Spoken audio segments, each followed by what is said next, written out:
सहनावतु सहनौ भुनक्तु सह वीर्यं कर्वावहै तेजस्विनावधीतमस्तु मा विद्विषावहै। ओम शांति शांति शांति। योग दर्शन की 20वीं कक्षा। कल संप्रज्ञात समाधि के बारे में 7वें सूत्र में हमने देखा था। अपर वैराग्य के बाद में संप्रज्ञात समाधि और पर वैराग्य के बाद में असंप्रज्ञात समाधि होती है। संप्रज्ञात के वितर्क, विचार, आनंद, अस्मिता इनके अनुरूप चलते हुए, इन विषयों को बनाते हुए जो एकाग्र अवस्था होती है उसको संप्रज्ञात समाधि कहते हैं। तो पिछले पाठ में से किन्हीं को पूछना हो तो पूछिए।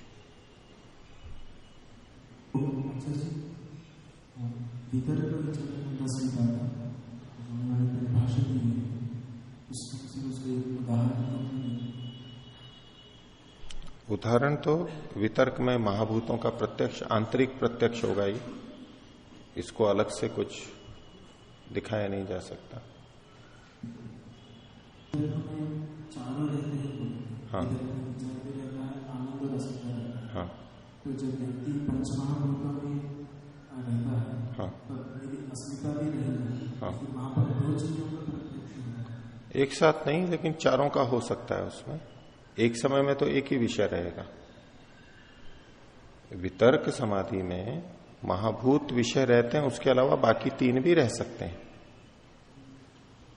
सूक्ष्म भूत भी रह सकते हैं, प्रकृति भी रह सकती है, उसको आनंद भी आता है, ह्लाद भी होता है और स्वयं का बोध भी होता है।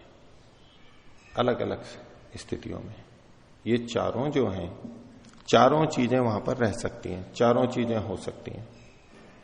लेकिन स्थूल भी रहेगा, स्थूल भी रह सकता है। एक ही समय में चारों रहती हूं ऐसा नहीं कह रहा हूं, एक ही समय में चारों रहती हूं ऐसा नहीं समझो उसको। स्थूल महाभूत में आलंबन किया हुआ है, सात्विकता है, तो एक सुख तो उस समय भी रहेगा ही उसको, ठीक है। और इसके अंदर कि जैसे अभी हम प्रत्यक्ष करते हैं किसी वस्तु का, तो हमें साथ में ये पता रहता है ना कि मैं जान रहा हूं, जानने वाला मैं हूं, ये एक साथ में बोध रहता है, उस रूप में थोड़ा रहेगा। और वो केवल आत्मा पे भी टिक सकता है, वो भूतों पे भी, इन चारों क्षेत्रों में वो जा सकता है। लेकिन उसका मुख्य विषय स्थूल महाभूत रहते हैं। लेकिन बाकी तीनों चीजें भी वहां रहेंगी, तीनों चीजें रहेंगी और आगे आगे निचली निचली छूटती जाएगी, केवल ऊपर ऊपर की रहती जाएगी। वो और अधिक सूक्ष्मता में, गहराई में, स्पष्टता से उसको मत समझना चाहिए। इस दृष्टि से देखा जाए, सामान्य दृष्टि से देखा जाए, हाँ, ऐसा देखेंगे तो फिर वो किसी एक चीज में से ऐसा नहीं मान सकते। तो इसका तो मैंने कहा ही है आपको, एक ही क्षण में चारों हो ऐसा थोड़ा ना कहा जा रहा है। आपकी आपत्ति तो तब आए जब एक ही क्षण में चारों हों और आप कहो कि भाई एक समय में तो एक ही विषय रह सकता है। स्थूल भूत है तो सूक्ष्म भूत कहां से आ गए उसमें? कारण की दृष्टि से जा सकता है, वो स्थूल भूतों को देख रहा है, उनका प्रत्यक्ष कर रहा है, तो उसके कारण के रूप में सूक्ष्म भूतों को देख सकता है और पीछे जा सकता है, वो सतुर स्तंभ तक जा सकता है कारण के रूप में। प्रत्यक्ष उसी का कर रहा है, लेकिन कारण के रूप में जा सकता है और ज्ञाता के रूप में वो अपनी अनुभूति कर सकता है। लेकिन रहेगा चारों, ये तो एकदम इन्होंने स्पष्ट लिख ही रखा है। उसमें चारों का ही साक्षात्कार प्रमुखता से हो रहा है, ऐसा इनका तात्पर्य नहीं है कहने का। आप स्थूल रूप से देखें तो आप कपड़े को देख रहे हैं, कपड़े को, एक वस्त्र है, अब उसमें हम क्या क्या चीजें देख सकते हैं? कपड़े को भी देख सकते हैं, उसी के साथ साथ धागों को भी देख सकते हैं, और धागों के जो रेशे हैं उन पर भी दृष्टि जा सकती है, हो सकता है ना। और धागों से भी थोड़ा और सूक्ष्मता में चले जाएं तो वहां भी जा सकती है, सबको देखते हुए। हो गया तीन चार चीजें जो भी जहां हो सकती है। अब एक स्थिति ऐसी आएगी कि हमने कपड़ा देखना तो बंद कर दिया है और अब हम केवल धागे पे केंद्रित हो गए हैं। अब कपड़ा नहीं आएगा, अब धागे पे केंद्रित हो गए। धागा और धागा किसका, रेशा, और रेशे से और सूक्ष्म चीज जो हो वहां, ये सारी चीजें हैं। फिर और स्थिति में जाएंगे जहां कपड़ा भी नहीं है, धागा भी नहीं है, अब केवल रेशे पे केंद्रित हो गया है वो। लेकिन रेशे से जो सूक्ष्म चीजें हैं उन पे भी केंद्रित है साथ में, और आगे चल के रेशा भी छूट गया और सूक्ष्मता में चला गया, हो सकता है। तो कुछ इस तरह से हम उनको देख सकते हैं, लेकिन प्रमुखता फिर भी इसमें स्थूल की रहेगी। स्थूल विषय उसका रहेगा, उसकी प्रमुखता रहेगी। तो जैसे जैसे सूक्ष्मता में जाएंगे नीचे नीचे का छूटता चला जाएगा कुछ। ये पहले तो ये जो महाभूति पद ये हम जो भी देखने में आने वाले इन्हीं का मिश्रण है। तो हमें ये जो पृथ्वी पक्षी जल जो हमारे सामने अभी जो दिखाई दे, इनके अतिरिक्त जो है उनका ग्रहण होगा। ये जो हमें दिखाई देते हैं तो पांच भौतिक है।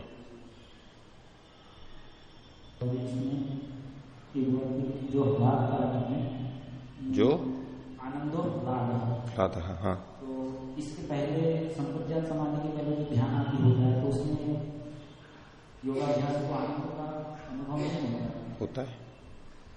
होता है। उसमें भी जैसे जैसे सात्विकता होती है वो होता है, और धर्म का पालन करते हैं तो सुख पहले भी आने लगता है। संतोष का पालन करते हैं उससे भी सुख का लाभ होता है, स्वयं सूत्रकार भी कहेंगे आगे। तो सुख की अनुभूति जिसको आप आनंद बोल रहे हैं वो प्रकृति जन्य सात्विक सुख, सत्व गुण का सुख, वो तो बहुत पहले से आने लगता है। जब हम किसी के का उपकार करते हैं किसी भी तरीके से, उसमें जो हमारे को प्रसन्नता होती है वो भी सात्विक प्रसन्नता है। सत्वगुण उभरता है वहां पर, दूसरी चीजें शांत होती हैं। ये तो शुरुआत तो वहीं से हो जाती है, लेकिन यहां विशेष रूप से है।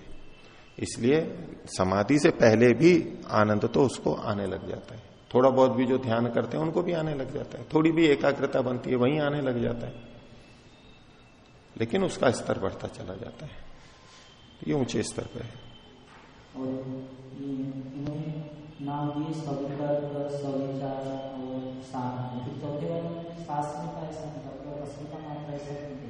क्योंकि सहित नहीं है किसी के। पहला जो था साथ तो हम तब बोलेंगे जब और चीजें भी हों, तो सवितर का मतलब सहित, यानी कोई और भी चीज है। सविचार यानी औरों के साथ में विचार के सहित है, ठीक है। और अस्मिता के अंदर है, और आनंद वाला है वो भी सानंद है, यानी और भी कुछ है। अस्मिता में तो वो अकेला है, वो किसके साथ में है, इसलिए स शब्द नहीं लगाया। इधर पूछिए। वृत्तियों से संबंधित प्रश्न, वृत्तियां प्रश्न, तो सभी वृत्तियां क्लिष्ट और अक्लिष्ट दोनों प्रकार की हो सकती है। जो 5 प्रकार की हो जाएंगी, उसमें जो विपर्य वृत्ति है, क्या हम उसे प्रमाण वृत्ति का क्लिष्ट रूप कह सकते हैं? विपर्य भी प्रमाण वृत्ति का क्लिष्ट रूप है, लेकिन इसका यह मतलब नहीं है कि विपर्य में अक्लिष्टत्व नहीं होता है। वो उदाहरण दिए थे कक्षा में, पीछे हो चुका है वो विषय। तो इसको केवल यूं ना कहिए कि ये प्रमाण वृत्ति का क्लिष्टत्व है, विपर्य है, इस रूप में हम नहीं कह सकते। ये ठीक है कि प्रमाण के विपरीत विपर्य होता है, अतद रूप प्रतिष्ठित होता है, लेकिन यहां विपर्य को प्रमाण वृत्ति से बिल्कुल अलग वृत्ति स्वीकार किया है, और उसमें भी क्लिष्टत्व हम देख सकते हैं। इसी तरह से प्रमाण वृत्ति में भी क्लिष्टत्व और अक्लिष्टत्व दोनों देख सकते हैं। प्रमाण वृत्ति है, इससे वो अक्लिष्ट ही हो ये कोई बात नहीं है। भौतिक जगत में हम जो प्रत्यक्ष आदि प्रमाण से देख सुन करके जानते हैं, समझते हैं, क्लिष्टत्व होता ही है, लोग जाता ही है, क्लिष्ट वृत्ति में जाता ही है व्यक्ति, तो वो कोई नियम नहीं है। प्रमाण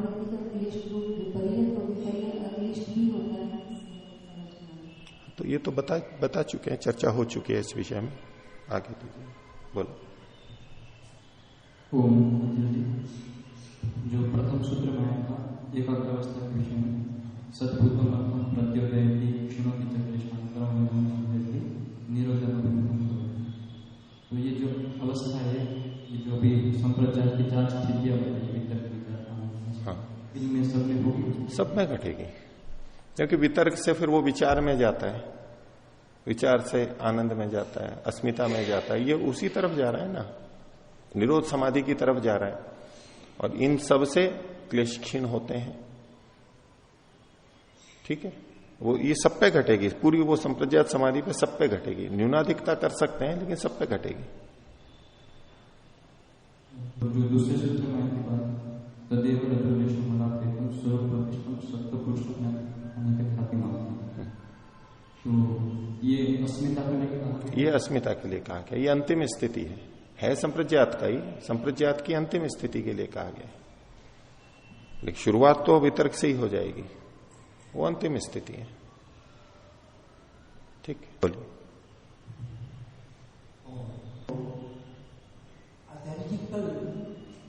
एकाग्रता की चर्चा हुई और ध्यान के अंदर से एकाग्रता आती है जी, जैसे हम प्रज्ञात में भी एकाग्रता कारण है, ध्यान के कारण में क्रमशः एकाग्रता बढ़ती है और ध्यान बढ़ती है। साधक जो है वो कैसे पता लगा कि ये एकाग्रता समाधि वाली है, एकाग्रता ध्यान वाली है, इनके घटता रहती कार्यकाल में संबंध। हाँ, इस एकाग्रता का पता यही लगेगा कि ध्यान में जो एकाग्रता होगी वो वैचारिक होगी, स्मृति वृत्ति होगी, उसमें विचार के रूप में होगी, प्रत्यक्ष नहीं होता है ध्यान में, और समाधि में प्रत्यक्ष होता है। ये भिन्नता है। जब हम ध्यान में बैठे हैं और हम ओम का स्मरण कर रहे हैं और परमात्मा के गुणों का स्मरण कर रहे हैं, सर्वशक्तिमान, न्यायकारी इत्यादि, अब ये जो चल रहा है ये स्मृति वृत्ति चल रही है, क्योंकि हमने ओम शब्द सुन रखा है, पहले ओम के अर्थ सुन रखे हैं, समझ रखे हैं, विचार कर रखे हैं, निश्चय कर रखे हैं, उनका स्मरण कर रहे हैं। बस हम इस समय हम ध्यान कर रहे हैं, हमने कोई मंत्र लिया, गायत्री मंत्र लिया, उसको बोल रहे हैं। अब उसको बोल रहे हैं, इसको हमने गायत्री मंत्र को जाना कैसे था? शब्द प्रमाण से जाना था, सुना था, समझा था, विचार कर लिया था। अब वो हमारे स्मृति में है। अब जब हम गायत्री मंत्र बोल रहे हैं, उसको दोहरा रहे हैं, आवृत्ति कर रहे हैं, जप कर रहे हैं, ये स्मृति वृत्ति का प्रयोग कर रहे हैं। ये शब्द प्रमाण नहीं कहलाता है। शब्द प्रमाण तो तब कहलाएगा जब कोई बोल रहा हो या हम पढ़ रहे हैं और फिर जो ज्ञान हो रहा है उस समय कहलाता है शब्द प्रमाण। स्मृति वृत्ति के संदर्भ में उन्होंने बताया था कि प्रत्यक्ष, अनुमान, आगम या प्रमाण, विपर्य, विकल्प, निद्रा, स्मृति, इन सब की भी स्मृति होती है। इन 5 वृत्तियों के अनुभव से भी स्मृति होती है। तब जो ध्यान काल में हम मंत्रों को बोलते हैं, जप करते हैं, ये प्रमाण वृत्ति नहीं है। प्राय करके इसको प्रमाण वृत्ति माना जाता है कि भाई वेद का मंत्र है तो वेद तो शब्द प्रमाण है, आगम प्रमाण है, तो अब जब हम मंत्र को बोल रहे हैं, बार बार दोहरा रहे हैं, ये प्रमाण वृत्ति है, शब्द प्रमाण वृत्ति है। ऐसा बहुत लोग समझते हैं। ये शब्द प्रमाण वृत्ति नहीं है, ये स्मृति वृत्ति है। हम उसको दोहरा रहे हैं, याद कर रहे हैं, हमने पहले जाना है और अब उसको दोहरा रहे हैं। हाँ, जिस समय हम बोल रहे हैं उस समय का हमें, जप कर रहे हैं उसका हमें जो बोध हो रहा है कि मैं जप कर रहा हूं, ये हमारा प्रत्यक्ष है। लेकिन जो जप किया जा रहा है वो स्मृति वृत्ति के माध्यम से किया जा रहा है। तो ध्यान काल में जो भी हम मंत्र का, शास्त्र का उद्धरण लेकर के पूर्व में विचारित, पूर्व में निश्चित, निधिध्यासन की हुई चीजों की जब हम आवृत्ति कर रहे होते हैं, हम सब प्राय करके यही करते हैं ना। ध्यान जो चलता है, ध्यान संध्या करते हैं, उसमें यही तो करते हैं, हे परमात्मा आप सर्वरक्षक हो। कैसे हो वो हमने पहले सोचा समझा हुआ है, उसको दोहराते हैं। आप सर्वव्यापक हो, आप न्यायकारी हो, आप दयालु हो। ये जो सारी चीजें हमारी सुनी पढ़ी समझी हुई हैं, उसको हम दोहरा रहे हैं। ये कौन सी वृत्ति कहलाएगी? स्मृति वृत्ति कहलाएगी। ये भी प्रत्यक्ष नहीं हो रहा है, अभी प्रत्यक्ष नहीं कर रहे हैं हम। हम पूर्व जानी हुई चीज का स्मरण कर रहे हैं, ये स्मृति वृत्ति हो रही है। समाधि में स्मृति वृत्ति नहीं होगी, प्रारंभ में होगी, आगे चल करके वो स्मृति भी समाप्त हो जाती है। वो सब समाधि के और जो भेद आगे आएंगे वहां और स्पष्ट होगा। तो मुख्य भिन्नता क्या है? ध्यान और समाधि। आपका प्रश्न था कि ध्यान में जो एकाग्रता है और समाधि में जो एकाग्रता है, हमें कैसे पता लगे कि ये जो एकाग्रता है ये ध्यान की एकाग्रता है या समाधि की एकाग्रता है? तो वहां हम परीक्षण करेंगे। वृत्तियों को हम समझ चुके हैं कि ये जो वृत्ति आ रही है ये स्मृति वृत्ति है या प्रत्यक्ष वृत्ति है। समाधि है तो वो प्रत्यक्ष वृत्ति कहलाएगी, ये साक्षात्कार होता है, सीधा प्रत्यक्ष वृत्ति हो जाएगी। और उसके अलावा जितना भी चल रहा है वो ध्यान ही चल रहा है।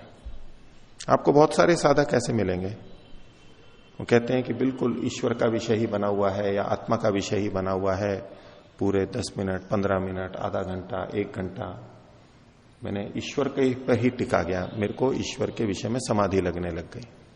इसे समाधि नहीं कहते।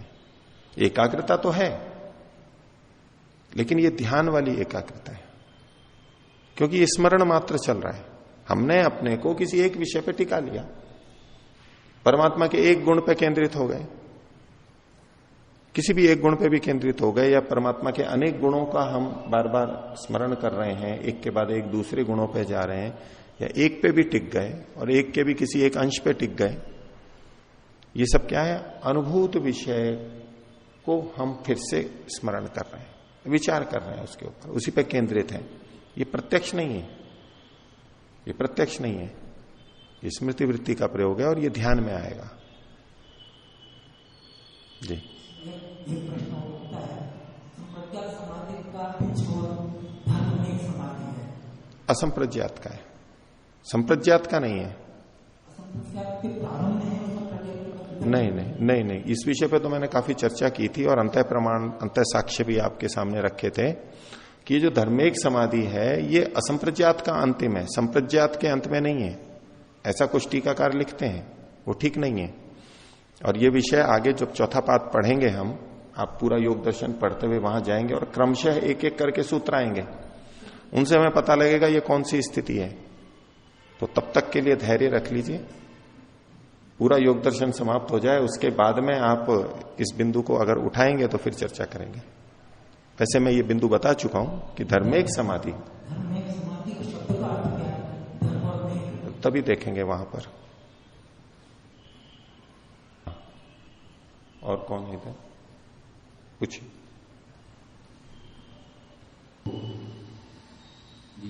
जैसे संप्रज्ञात समाधि में 3 स्थितियों की चर्चा आई, तो उन स्थितियों का, उन अवस्थाओं का ज्ञान होने पर ही ध्यान लगेगा, क्योंकि उन विषयों में जब ज्ञान होगा क्योंकि फिर उसके बाद समाधि की स्थिति होगी। तो ऐसी वाली स्थिति दिखती नहीं है, मतलब उनके विषय में जो ज्ञान है, सूक्ष्म गुणों के विषय में परमात्मा किस तरह से फिर समाधि की तरफ बढ़। आपका कहना है कि पहले उसका ज्ञान होगा तो ध्यान होगा और ध्यान के बाद में समाधि लगेगी, ठीक है।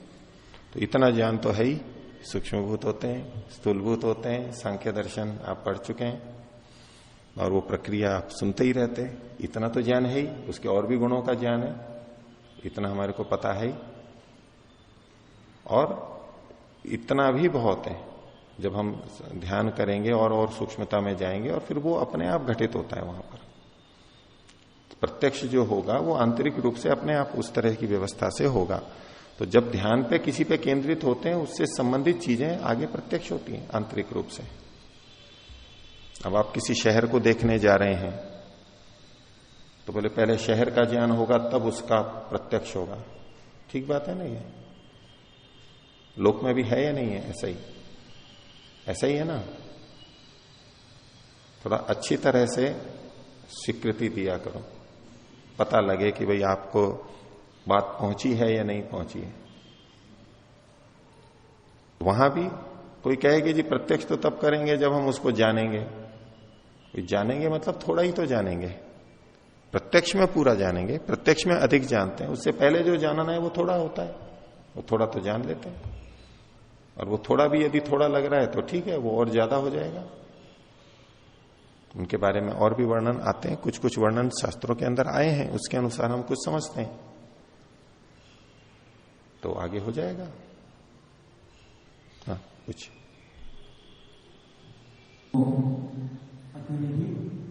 ये विचार नामक प्रज्ञान समाधि होती है, उसमें केवल तन्मात्राओं का साक्षात्कार होता है अथवा जो अन्य घटक अहंकार इंद्रियां और मन सभी का ऐसा ही बोला था मैंने सभी का जी। प्रकृति को छोड़ करके, मूल प्रकृति को छोड़ करके नीचे का जो है कार्य जगत जो भी है उसको, वो सारी सूक्ष्म चीजों के अंतर्गत लेते हैं। इसमें थोड़ा दृष्टिभेद होता है, कई टीकाकार किसी को थोड़ा इधर उधर करते हैं तो, लेकिन मेरी समझ में तो यही आया हुआ है।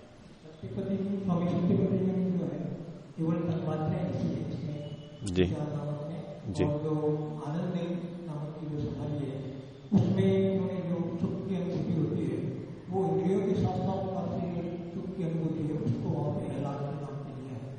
और प्रकृति वाला, प्रकृति का कहां होता है?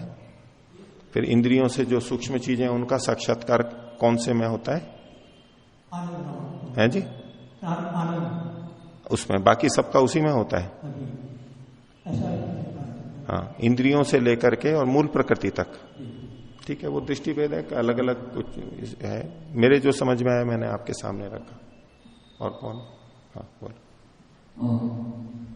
आदरणीय जैसे बाहर का प्रत्यक्ष होता है, हम इंद्रियों से किसी वस्तु का प्रत्यक्ष करते हैं तो आंख से उसके रूप का पता लगता है, छूने से उसके स्पर्श का पता लगता है, नाक से गंध का पता लगता है। तो अंदर जो प्रत्यक्ष होगा तो उस समय इन सभी पांचों चीजों का पता लगेगा या फिर केवल दिखेगा अंदर?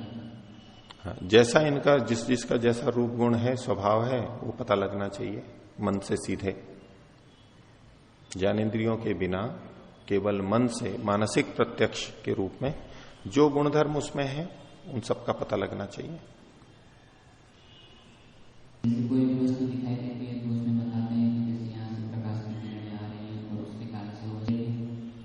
जब अंदर प्रत्यक्ष होगा तो उस समय कोई ऐसी चीजें हैं। ये कैसे कह लिया कि ऐसी चीजें नहीं है? ये नहीं, दूसरी व्यवस्था होगी। सब जगह एक ही जैसी व्यवस्था हो ऐसा नहीं ना। ये तो रूप के लिए आपने कहा, और रूप के अतिरिक्त ये नेत्रों की दृष्टि से है, क्योंकि नेत्र बिना प्रकाश के ऐसे देख नहीं सकते। ये व्यवस्था तो नेत्र के कारण से है, लेकिन मन में भी ऐसी ही व्यवस्था हो कि उसके पास किरणें जाती हो तब वो जानता हो, ऐसा तो नहीं।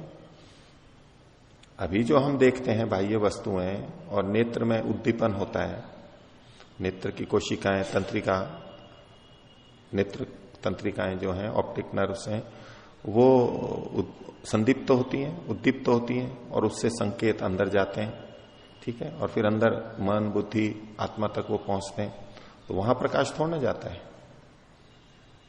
इस लौकिक प्रत्यक्ष में भी, बाह्य प्रत्यक्ष में भी मन तक प्रकाश थोड़ा जाता है। मन प्रकाश से थोड़ा देखता है, ये नेत्र के लिए व्यवस्था है।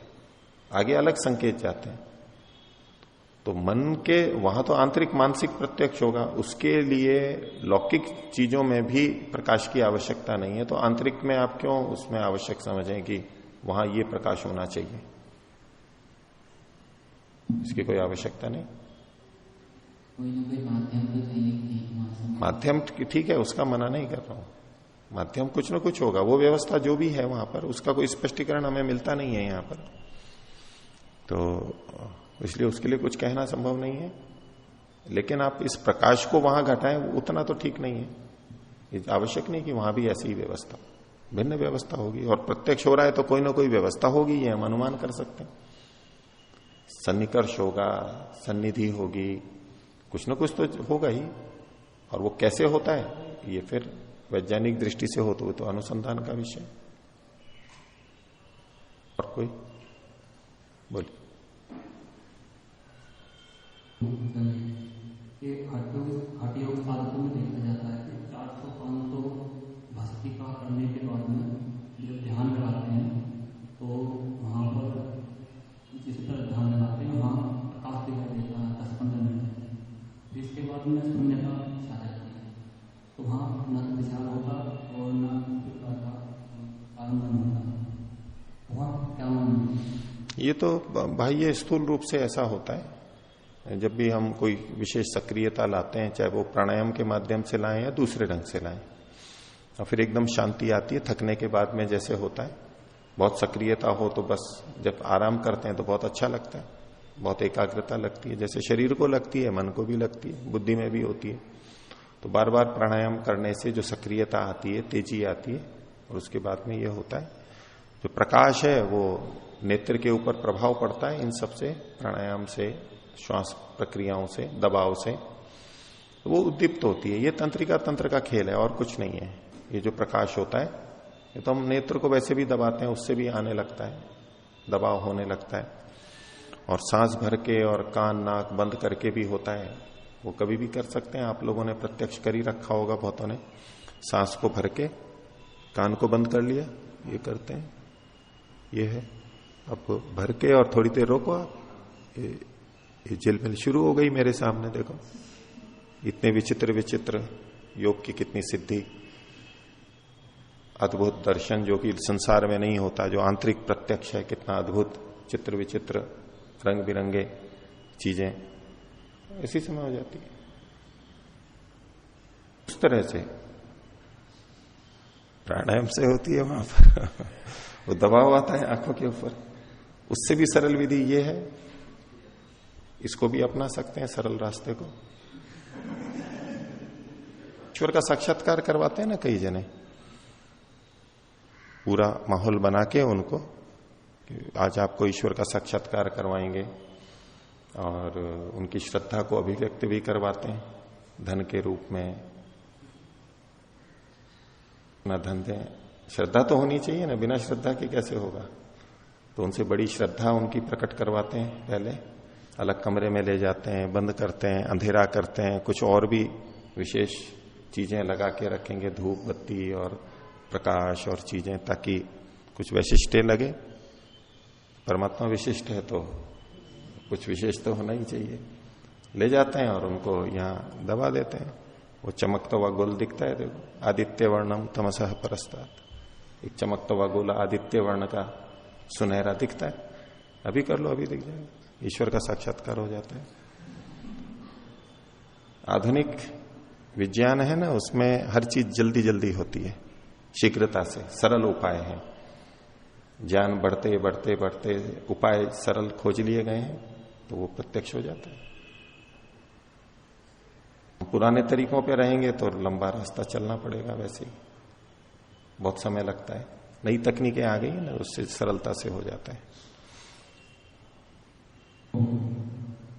आंतरिक जो प्रत्यक्ष होता है, मानसिक प्रत्यक्ष, जैसे मैं जब कर रहा हूँ, मैं सब प्रत्यक्ष कर रहा हूँ, तो उस प्रत्यक्ष को उसको प्रत्यक्ष कहेंगे। हम प्रत्यक्ष अनुभव कर रहे हैं कि मैं जब जप कर रहा हूं, जैसे अभी हम अनुभव करते हैं, मैं सुन रहा हूं। सुनना एक अलग चीज है, किसी वस्तु का, शब्द का, और साथ में ये ज्ञान अनुभूति कि मैं प्रत्यक्ष कर रहा हूं। ये जो स्वयं की हमारी आंतरिक अनुभूति होती है, ये हमारी प्रत्यक्ष हो रही है अभी। उसमें यहाँ पे इसको ग्रहण, कहाँ ग्रहण है, बाह्य वस्तु पर प्रत्यक्ष के जो कर सकते हैं ना उसको। चित्त की दृष्टि से जो बाह्य है, एक बाह्य शरीर से बाह्य है। बाह्य मतलब आपको लेना होगा ना कि किससे बाह्य है, किससे बाह्य है, शरीर से बाहर। एक तो ये दृष्टि है, और उसी दृष्टि से आप पूछ रहे हैं, अभी तो अंदर का प्रत्यक्ष हो रहा है, तो वो चित्त से बाहर का ही है ना, आत्मा का भी प्रत्यक्ष हो रहा है, तो उससे बाहर का है, तो वो अपने से बाह्य वस्तु उपराग वहां पर संगति लगाना चाहे लगा सकते हैं। और ये बाहर के स्थूल रूप से कहा गया है। आंतरिक वाला भी आप इसमें सामंजस्य करना चाहते हैं, कर सकते हैं। बोलने में जो वर्णोच्चारण शिक्षा आदि में जो आता है, तो बाह्य प्रयत्न भी होता है ना। कहां होता है वो बाह्य प्रयत्न? बाह्य प्रयत्न कहां होता है? मुख में। मैं बाह्य प्रयत्न की बात कर रहा हूं, आभ्यंतर प्रयत्न की नहीं। वो बाह्य प्रयत्न कहां होता है? नाभि में। दो तरह के प्रयत्न होते हैं ना, आभ्यंतर प्रयत्न और बाह्य प्रयत्न, वर्णोच्चारण की दृष्टि से। वो बाह्य प्रयत्न कहां होता है? यहां इसके होठ के बाहर, तो अंदर होता है ना, मुख से यहां ओष्ठ से कंठ से और यहां तक का भाग है, यहां जो होता है वो आभ्यंतर प्रयत्न कहलाएगा, और उस कंठ से नीचे का जो भाग है वहां जो होता है वो बाह्य प्रयत्न कहलाता है। लेकिन यूं आप शरीर की दृष्टि से देखेंगे तो कहेंगे ये तो और भी अंदर है, मुख में जो है उससे भी अंदर का है। तो किस संदर्भ में बाह्य और आभ्यंतर शब्दों का प्रयोग हो रहा है वो देखना होता है। नहीं तो फिर यही पढ़ाते रहते हैं कई जने कि बाह्य प्रयत्न मतलब होठों के बाहर कुछ प्रयत्न होता है। अब वो तो बाहर कैसे होता है, वो जैसे भी संगति लगा के करते हो। तो चित्त की दृष्टि से देखेंगे तो बाह्य ही है, बाह्य वस्तु का उपराग है, ठीक है। और वहां जो वर्णन किया गया है, ठीक है, मैं ये मान रहा हूं कि बाहर अधिकतर बाह्य इंद्रिय प्रणालिका से बाहर से जुड़ा हुआ है।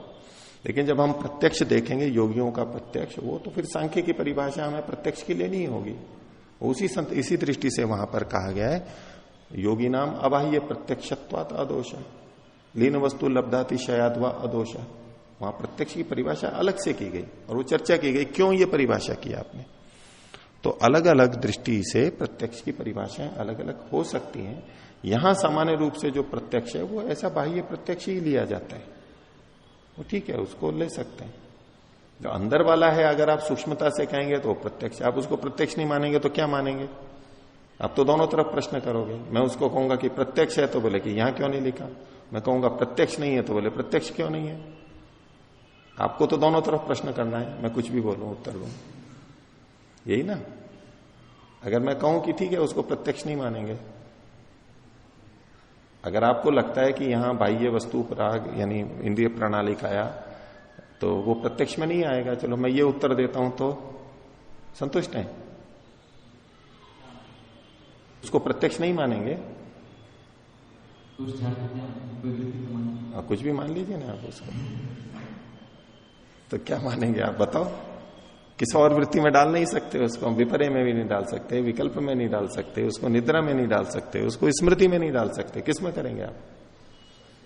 और प्रमाणों में भी ना उसको अनुमान में कह सकते हो ना आगम में कह सकते हो, कोई है ही नहीं, वो प्रत्यक्ष में ही जाएगा। रविशंकर जी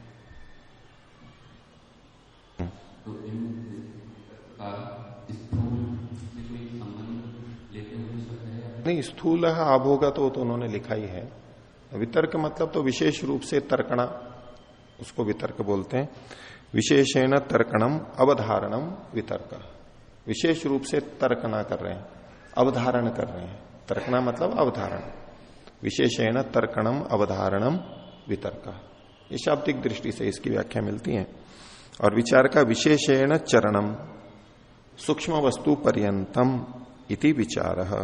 चरणम मतलब चलनम, ज्ञान, चलना ज्ञान के अंदर है, विशेष रूप से विचार।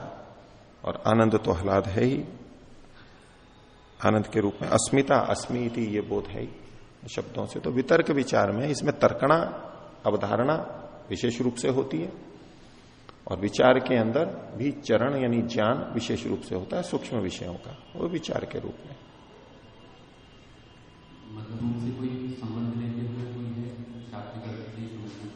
तो उत्तर दे ही चुका हूं मैं, उससे कोई सीधा संबंध नहीं है।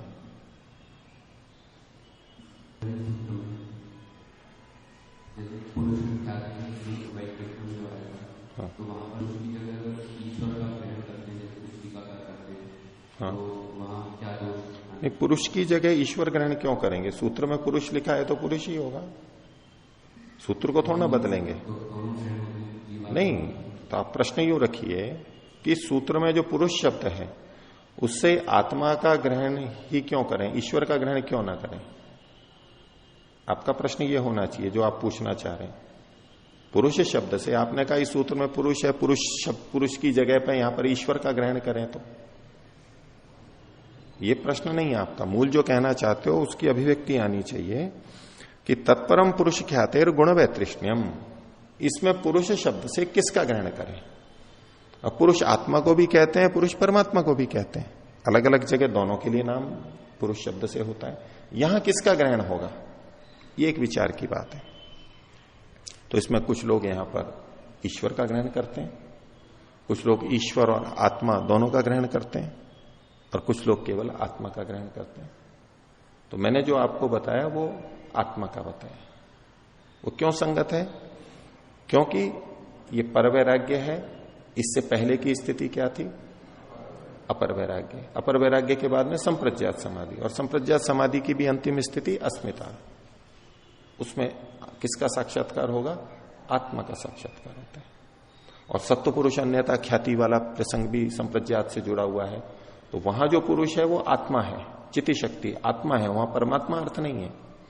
उन सब संदर्भों से हमें पता लगता है कि यहां पर पुरुष का मतलब आत्मा ही लिया जाएगा, जीवात्मा ही लिया जाएगा, परमात्मा नहीं लिया जाएगा। और यदि यहां पर ईश्वर ग्रहण किया जाएगा, ऐसा माने भी, तो ये परवैराग्य है। इस परवैराग्य के बाद में फिर असंप्रज्ञात समाधि है। तो यहां जब ईश्वर का साक्षात्कार हो गया है तो फिर असंप्रज्ञात समाधि में ईश्वर का साक्षात्कार होता है, ये कैसे कहेंगे? क्योंकि 3 चरण देखिए। असंप्रज्ञात समाधि का कारण परवैराग्य, ठीक है, और परवैराग्य का कारण पुरुष ख्याति। ततः परम पुरुष ख्याते है गुण वैतृष्ण्य। पुरुष ख्याति हुई, उसे गुण वैतृष्ण्य हुआ, इससे गुण वैतृष्ण्य को परवैराग्य कहते हैं। तो परवैराग्य का कारण क्या बनेगा? पुरुष की ख्याति। तो अब इनमें क्रम हम देखेंगे तो कारण पहले होता है, कार्य बाद में होता है। तो क्रम क्या बनेगा? पहले पुरुष ख्याति होगी। जब पुरुष का मतलब ईश्वर साक्षात्कार लेंगे तो पहले ईश्वर का साक्षात्कार होगा, फिर गुणों से वितृष्णा होगी, और फिर असंप्रज्ञात समाधि होगी। गुणों से वितृष्णा हुई, ये परवैराग्य, और इसके बाद में असंप्रज्ञात होगी। तो ईश्वर का साक्षात्कार असंप्रज्ञात से पहले हो गया है, ये मानना पड़ेगा। फिर ये दोष आता है। और आप व्याख्याओं में आप देखते ही हैं, इसमें अलग अलग व्याख्याएं हैं। उसके अंदर तो जीव और ईश्वर भी मानते हैं, कुछ ऐसे भाष्य भी हैं, और ईश्वर वाला भी है। इस विषय पे बहुत चर्चा चलती है। और मेरे ख्याल से 3-4 वर्ष पहले की बात होगी, तो उसमें स्वामी सत्यपति जी ने ये सबको सूचना करवाई थी कि मेरी पुस्तक में ऐसा लिखा हुआ है, लेकिन अभी मेरे को ये समझ में आया कि यहां पर आत्मा ही अर्थ होना चाहिए। उसके लिए अलग से सूचना आई वहां से। स्वामी वेदपति जी साथ में थे, तो स्वामी जी ने सूचना करवाई कि अब मेरा निश्चय यह है कि यहां पर आत्मा का साक्षात्कार होता है, ईश्वर का नहीं। जबकि ये प्रश्न तब से चल रहा है, जब मैं पढ़ता भी था 20 साल पहले से, तब भी ये बातें चलती थी कि क्या होता है। वो पुस्तक में था, आचार्य ज्ञानेश्वर जी वाली पुस्तक में जीव और ईश्वर दोनों लिखे हुए हैं। योग दर्शन जो है उनका, उसमें जीव और ईश्वर दोनों लिखे हुए हैं। योग मीमांसा में संभवतः ईश्वर लिखा हुआ है केवल, ऐसे उसमें भेद है। लेकिन अभी जो कुछ वर्ष पहले की बात है, वो वहां से खासतौर से उन्होंने सूचना करवाई कि भाई जो लिखा गया वो तो ठीक है, अभी मेरा ये अभिप्राय है। तो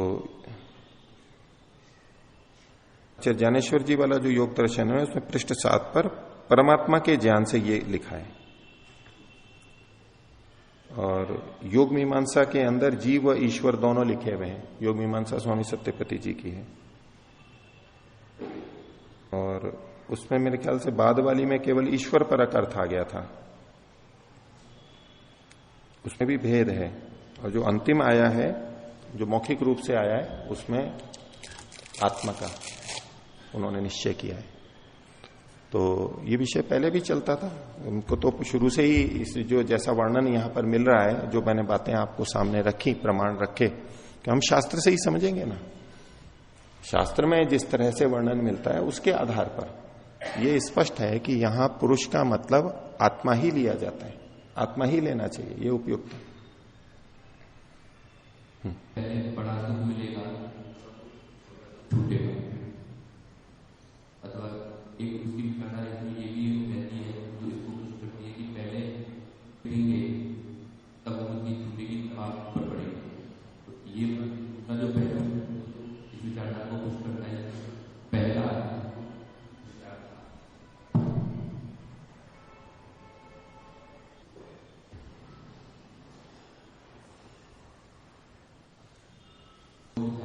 रहती है कि बड़ा सुख मिलेगा तब छोटा सुख छूटेगा। वो ले लें तो फिर यहाँ से ये चीज विपरीत हो जाती है इस परिभाषा से कि पुरुष से आत्मा से। और दूसरी जो विचारधारा है दोष देखेंगे किसी चीज में, तब हम आगे बढ़ पाएंगे। तो उस विचारधारा की इसकी पुष्टि होती है कि पुरुष शब्द से आपको यथार्थ जो दो विचारधाराएं आपने रखी अपनी जगह दोनों ठीक है, लेकिन आप दोनों को हर जगह पे घटाओ, ऐसा नहीं होगा। अनेक स्थल ऐसे हैं जब हम बड़े सुख को देख के छोटे सुख को छोड़ देते हैं, इसमें कोई संदेह नहीं है।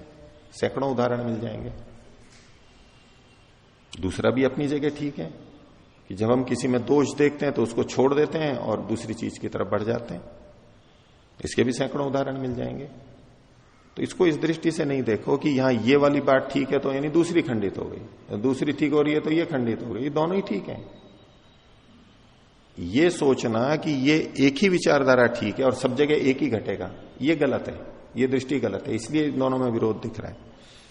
ये दोनों ही चीजें अलग अलग स्थलों पे खूब अच्छी तरह लगती हैं, प्रत्यक्ष वो दोनों हो सकती हैं। ये तो वो लोग तर्क दिया करते थे पहले, जो यहां कहते कि यहां पुरुष ईश्वर का दर्शन होना चाहिए क्योंकि वहां अधिक आनंद मिलेगा, तब इसको छोड़ेगा वो। ये जो पुरुष ख्याति है, पुरुष ख्याति हुई है, ईश्वर का आनंद मिलेगा तब वो गुणों से वितृष्णा करेगा, उस सुख को छोड़ेगा। सात्विक सुख को, संप्रज्ञात समाधि के सुख को तब छोड़ेगा जब ईश्वर का आनंद मिलने लगेगा। यह तर्क दिया जाता था उस समय भी, लेकिन ये कोई नियम नहीं है। कितनी बार हम किसी कम सुख को इसलिए छोड़ देते हैं क्योंकि हमें ज्ञान में होता है कि अगला बड़ा सुख कहीं है, केवल जानकारी है, मिला नहीं है अभी वो।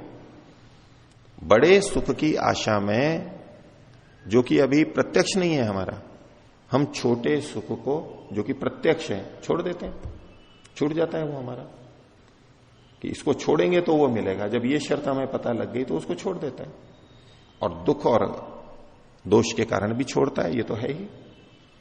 तो गुण की वितृष्णा हो रही है, और क्यों हो रही है ये हम दूसरे सूत्र में देख ही चुके हैं। जब चिति शक्ति और विवेक ख्याति में वो भेद देख रहा है, वो परिणामी है, अप्रतिसंक्रमा है, ये परिणामी है, प्रतिसंक्रमा है, वो शुद्ध है, ये अशुद्ध है इत्यादि, वो अनंत है, ये शांत है इत्यादि, ये जो भेद देख रहा है तो ये क्या अवगुण ही तो देख रहा है। तो अवगुण को देख करके भी हम अलग हो सकते हैं। तो ये कोई नियम नहीं है कि यहां ईश्वर का साक्षात्कार हो तब ही पर वैराग्य घटित होगा, गुण वैतृष्ण्य तभी होगा, ये कोई नियम नहीं है। दोनों तरह से देखा जा सकता है, यहां जो घट रहा है वो हो रहा है, और यहां दोषों को देखेंगे, छूटेंगे, इसकी पुष्टि हो रही है, इससे वो खंडित नहीं हो जाता है कि बड़ा सुख देख के छोटा सुख छोड़ते हैं, इससे उसका खंडन नहीं होता है। दोनों चीजें अपनी जगह हैं और अलग अलग जगह घटती हैं। आगे देखिए, तो 17वां सूत्र हमने देखा था संप्रज्ञात का। अब असंप्रज्ञात के बारे में भूमिका बना रहे हैं 18वें सूत्र की। कह रहे हैं अथ असंप्रज्ञात समाधि किम उपाय किम स्वभावो वा इति। अब ये जो असंप्रज्ञात समाधि है दूसरी वाली, ये किम उपाय है, किस उपाय वाली है, अर्थात किस उपाय से इसको प्राप्त किया जाता है, कैसे वो प्राप्त होती है। तो किम उपाय है, उसका उपाय क्या है, एक प्राप्त, और किम स्वभाव होगा, उसका स्वरूप क्या है, उसका अपना स्वभाव क्या है कि इसे हम असंप्रज्ञात कहेंगे। तो ये दो प्रश्न थे, कैसे प्राप्त होती है, उपाय क्या है और उसका स्वरूप क्या है, उसको यहां पर 18वें सूत्र में बताया गया। सूत्र है विराम प्रत्यय अभ्यास पूर्व संस्कार शेषो अन्य। अन्य का मतलब संप्रज्ञात से अन्य जो भिन्न है वो असंप्रज्ञात है। आगे असंप्रज्ञात शब्द हमें मिलेगा, तो यहां सूत्र में केवल अन्य है लिखा है। अन्य शब्द सापेक्ष होता है, तो संप्रज्ञात से भिन्न जो है, इसका स्वरूप क्या है, संस्कार शेष, जिसमें संस्कार शेष रहते हैं। वृत्तियां निरोध हो चुकी हैं, परवैराग्य के बाद में निरुद्धावस्था आई है। निरुद्ध अवस्था किसकी, चित्त की वृत्तियों की, संस्कार नहीं। तो इसलिए वो स्पष्ट रूप से कह रहे हैं कि संस्कार शेष रहते हैं इसमें। जिन वृत्तियों को हमने रोक लिया है, नियंत्रित कर लिया है, नियमित कर लिया है, उनके भी संस्कार रहते हैं। वो संस्कार हैं, अभी क्षीण हो चुके हैं, कुछ कम हो चुके हैं, लेकिन अभी भी हैं। तो ये असंप्रज्ञात समाधि में संस्कार तो रहते हैं, यही इसका स्वरूप बता दिया गया। वृत्ति ना होते हुए भी संस्कार शेष है, यही काम बाकी है।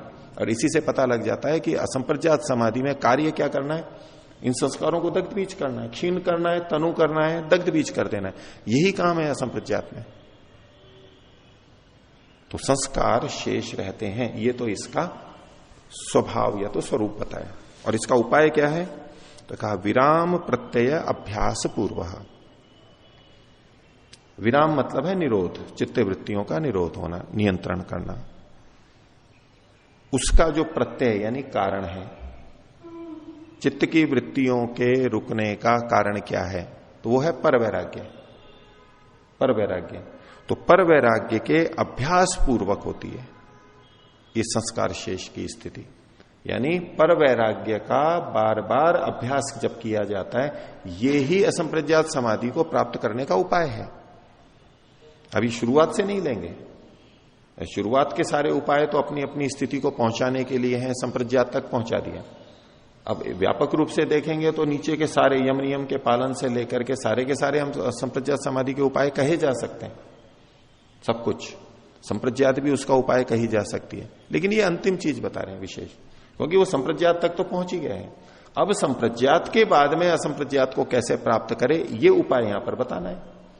तो है कि विराम प्रत्यय अभ्यास पूर्व, इसी का बार बार अभ्यास करना होता है। ये सत्व पुरुष अन्यथा ख्याति वाला, ये संप्रज्ञात समाधि के अंत में ही बार बार जब होता है और फिर गुण वैतृष्ण्य होता है, एक दिन हुआ, 2 दिन हुआ, कुछ समय के लिए रहा, अधिक समय के लिए रहा।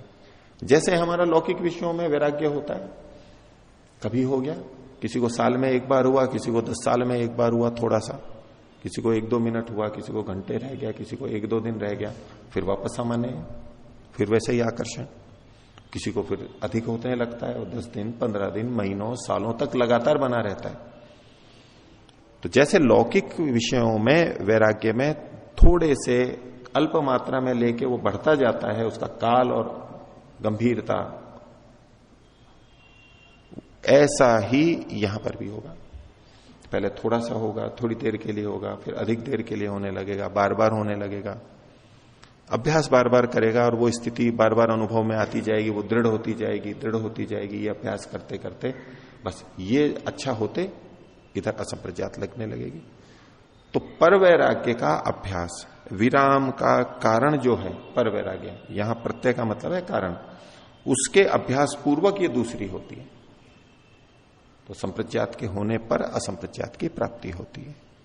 परवैराग्य के अभ्यास से परवैराग्य के अभ्यास से असंप्रज्ञात की प्राप्ति होती है। भाष्य देखिए, सूत्र में विराम शब्द था, उसको खोला इन्होंने सर्ववृत्ति प्रत्यस्तमये। अब यहां सर्व शब्द का प्रयोग किया है।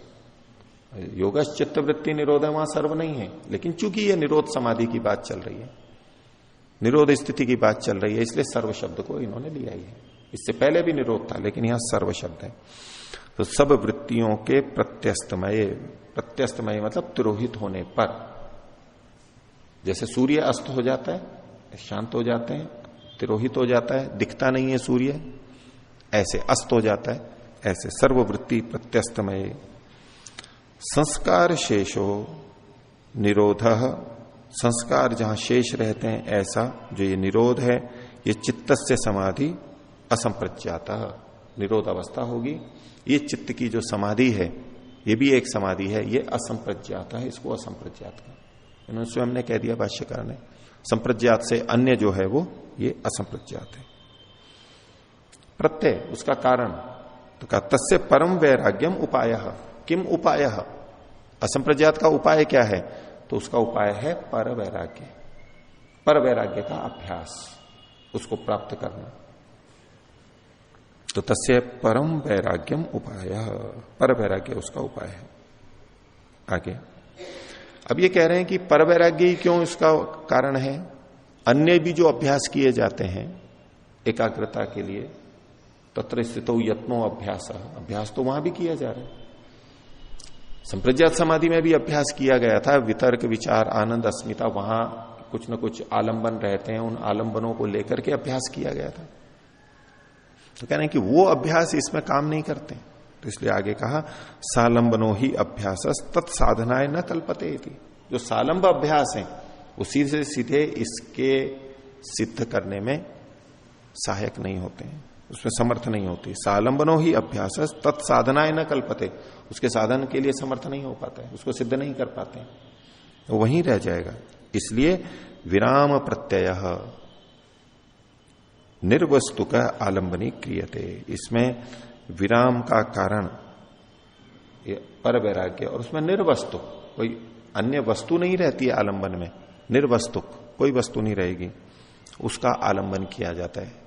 अर्थात चित्त में वृत्ति रहित स्थिति लाई जाती है, कोई आलंबन नहीं रहेगा विचार के लिए, उसका आलंबन करते हैं। और वह कैसा है? सच अर्थ शून्य है, उसमें कोई अर्थ नहीं रहता है विशेष, कोई अर्थ यानी विषय, कोई आलंबन नहीं रहता है, अर्थ से शून्य रहता है, छूट जाता है बस सारा, सच अर्थ शून्य है। तद अभ्यास पूर्वकम ही चित्तम, और इस निरालंबन अर्थ शून्य, इस अभ्यास पूर्वक ही जो चित्त है वो कैसा? निरालंबनम, आलंबन रहित। इसी को और आगे खोल रहे हैं, अभाव प्राप्तम एव, जैसे कि वो अभाव की स्थिति में चला गया, कुछ है ही नहीं विषय, अभाव प्राप्तम एव भवती, उस जैसा हो जाता है। इति एष निर्बीज समाधि असंप्रज्ञाता, इसलिए इसको निर्बीज समाधि कहते हैं। जो संप्रज्ञात समाधि है उसको सबीज समाधि कहेंगे, उसमें कोई ना कोई आलंबन रहता है, बीज रहता है, कारण रहता है, और इसमें कोई कारण नहीं रहता है, इसको निरालंबन, आलंबन से रहित और निर्बीज समाधि कहा जाता है। निर्बीज समाधि का एक अर्थ वो भी लिया जाता है कि बाह्य वस्तु बीज नहीं रहते हैं, जिसके बाहर की वस्तुओं का आधार आलंबन नहीं रहता है, बाहर की वस्तुओं का जहां रहता है वो सबीज समाधि, बाहर की वस्तुएं नहीं रहती हैं वो निर्बीज समाधि। तो यहां जिस तरह से निर्बीज को कह रहे हैं कि कोई आलंबन नहीं रहता है, वो सब आलंबन छूट जाते हैं, उसका वो अभ्यास बार बार करता है, तो ये असंप्रज्ञात समाधि होती है। भवती इति एष निर्बीज समाधि असंप्रज्ञात। आगे देखिए, सखलु अयम द्विविधा, ये जो संप्रज्ञात समाधि, असंप्रज्ञात समाधि है, ये दो प्रकार की होती है। 19वें सूत्र की भूमिका, सखलु अयम द्विविधा उपाय प्रत्ययो भव प्रत्ययश्च, उपाय है कारण जिसका, उपाय के द्वारा जो होती है, और भव है कारण जिसका, भव के ज्ञान पूर्वक जो होती है, उपाय के ज्ञान पूर्वक होती है, उपाय के कारण, कारण रूप में भी ले सकते हैं। तो भव प्रत्यय और उपाय प्रत्यय ये दो प्रकार की होती है असंप्रज्ञात समाधि। अब इन दो में से भी तत्र उपाय प्रत्ययो योगी नाम भवती, उपाय प्रत्यय वो योगियों की होती है। योगी लोग जब असंप्रज्ञात समाधि में जाते हैं तो वो उपाय प्रत्यय से जाते हैं, भव प्रत्यय से नहीं जाते हैं। इसका मतलब भव प्रत्यय जो असंप्रज्ञात समाधि है वो योगियों की नहीं होती है, वो किन्हीं औरों की होती है। किन की होती है वो भाष्यकार स्वयं भी बताएंगे। तो असंप्रज्ञात समाधि जिसको प्राप्त है, चित्त की वृत्तियों का जिसने निरोध कर दिया है, वो योगी ही है, ये आवश्यक नहीं है। वो योगी हो भी सकता है, योगी नहीं भी हो सकता है। ऐसा लोक में बहुत देखा जाता है, कई जने बार बार कहते हैं कि हमारी बहुत एकाग्र अवस्था है, या कोई विचार ही नहीं होता है, शून्य नहीं होता है, शून्य जैसी स्थिति बन जाती है इत्यादि। और वो सही गलत वो भी विवेचने की बात है, लेकिन अगर वास्तव में वैसा हो भी रहा है तो इसका ये मतलब नहीं है हमेशा कि वो असंप्रज्ञात समाधि है। असंप्रज्ञात समाधि के लिए अपर वैराग्य, पर वैराग्य ये होने ही चाहिए, उससे भी नीचे का यम नियम का पालन होना ही चाहिए। विषयों के प्रति आकर्षण है तो असंप्रज्ञात समाधि नहीं कही जा सकती। नीचे जो सारा हम देख के आ रहे हैं और आगे भी देखेंगे, तो उपाय प्रत्यय जो असंप्रज्ञात समाधि है वो योगियों की होती है। इसका मतलब है भव प्रत्यय वो योगियों की हो ये नहीं, वो अलग है। वो किन की होती है? भाष्यकार कहेंगे वो देवों की होती है। विदेहानाम देवानाम भवती, देवों की होती है, वो विद्वानों की होती है, विशेष पुण्य वालों की होती है, योगियों की नहीं। योगियों की जो असंप्रज्ञात समाधि है वो तो उपाय प्रत्यय के अंतर्गत होती है। तो भव प्रत्यय और उपाय प्रत्यय दोनों को बता रहे हैं। तो 19वें सूत्र में इन्होंने कहा भव प्रत्ययो विधेय प्रकृति लयानाम। भव प्रत्यय असंप्रज्ञात समाधि किन की होती है? एक तो विधेयों की होती है और एक प्रकृति लयों की होती है। ये भी दो भाग हैं, विधेयों की और जो प्रकृति लय को स्थिति को प्राप्त हो रहे हैं, इन दोनों की भव प्रत्यय असंप्रज्ञात समाधि होती है। भाष्यकार खोलते हैं, विदेहानाम देवानाम भव प्रत्यय, विदेहों की देवों की भव प्रत्यय समाधि होती है। तो एक तो विदेह कहते हैं और एक प्रकृति लय को भी देवों शब्द से जोड़ सकते हैं, लेकिन भव प्रत्यय वालों की, भव प्रत्यय असंप्रज्ञात समाधि विदेह देवों की होती है। विदेह अवस्था के जो देव होते हैं, श्रेष्ठ होते हैं, उनकी होती है। तो इसके बारे में फिर और आगे देखेंगे इन दोनों का वर्णन। लेकिन असंप्रज्ञात समाधि दो तरह से होती है, योगियों की और देवों की। इतरे शाम को आगे उन्होंने सूत्र में लिखा है, उपाय प्रत्यय योगी नाम भवती, और भव विदेहा नाम देवानाम भव प्रत्यय, ये देवों की है और वो योगियों की है, ये दो विशेष शब्द डाले हुए। और भूमिका में भी, भूमिका भी भाष्यकार की मानी जाती है, उन्होंने जो लिखा वो भी योगी नाम भवती, उपाय प्रत्यय योगी नाम भवती। ये इसलिए कहना चाह रहे हैं कि कोई ये ना समझ ले कि जो भी असंप्रज्ञात समाधि है वो योगियों की ही हो रही है, योगियों की नहीं होती है। इस विषय को और आगे देखेंगे। प्रणव।